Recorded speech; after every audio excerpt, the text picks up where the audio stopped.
नमस्कार प्रणाम। हम राइटर सिंगर शिपू पांडे आप सबके स्वागत बा हमारा चैनल शिपू पांडे इंटरटेनमेंट में। और आप सबसे रिक्वेस्ट बा कि अगर हमारा चैनल पर वो नया आयल बनी तो हमारा चैनल शिपू पांडे इंटरटेनमेंट को सब्सक्राइब करी। तो चलिए वीडियो के आगे बढ़ाओ जाओ। तो भैया इससे पहले हम भोजपुरी सैड सॉन्ग लेके आ रही जो उनकी बहुत ही हिट मेटर रहे, हमारा पिछला वीडियो में देखे के मिल जाई।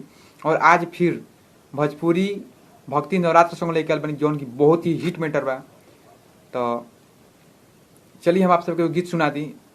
हमरा आशा बा कि आप सबके वो गीत बेहद पसंद आई। और जे भी हमार सिंगर भाई होके, नए होके चाहे पुराना, उनकरा खातिर गीत बिल्कुल फ्री बा। जी हाँ, बिल्कुल फ्री बा। तो एक तर्ज बा मीठा मीठा बातें कमरिया हो, और लेखक मैं शिपू पांडे। तो इसका मुखरा है,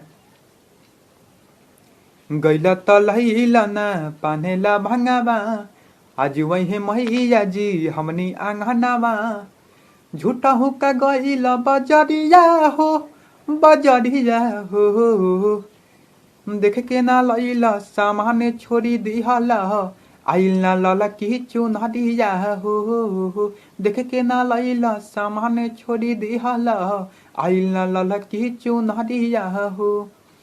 इसका पहला अंतरा है, फूल फल हरिया कलसा दिया धरू से कह के मंगवैनी तयांगन हमले पानी, राजा जी हो गंगा जल छिटनी, राजा जी सब काम होता हर बड़िए हो, हर बड़िए हो, देख के ना लैला सामान छोड़ी दिहला, आइल ना लला की चुनरिया हो, देख के ना लैला सामान छोड़ी दिहला, आइल ना लला की चुनरिया हो।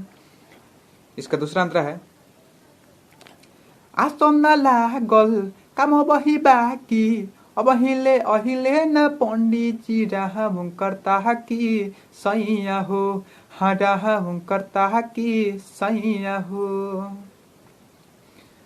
जाए अब कहरी ना देरिया हो, हाँ हाँ देरिया हो, ले हो आइब जमन छूटल सामाना बा, मैया के लला की चुनरिया हो, ले हो आइब जमन छूटल सामाने बा, मैया के लल की चुनरिया हो, देख के ना लैला सामाने छोड़ी दिहला, आइल ना लला की चुनरिया हो।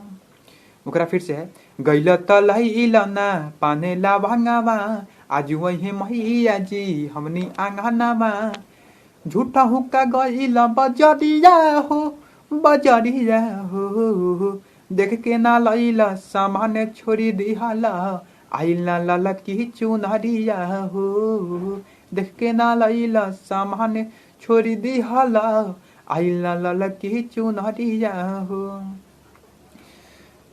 तो भैया यह गाना बा, हमारा आशा बा कि आप सबके गीत बहुत पसंद आई। और जे भी भाई के गीत चाहिए बिल्कुल फ्री में मिल जाई। बस गीत लेवे से पहले कमेंट में भाई कर देना कि ये गीत मुझे चाहिए। चलिए तो अब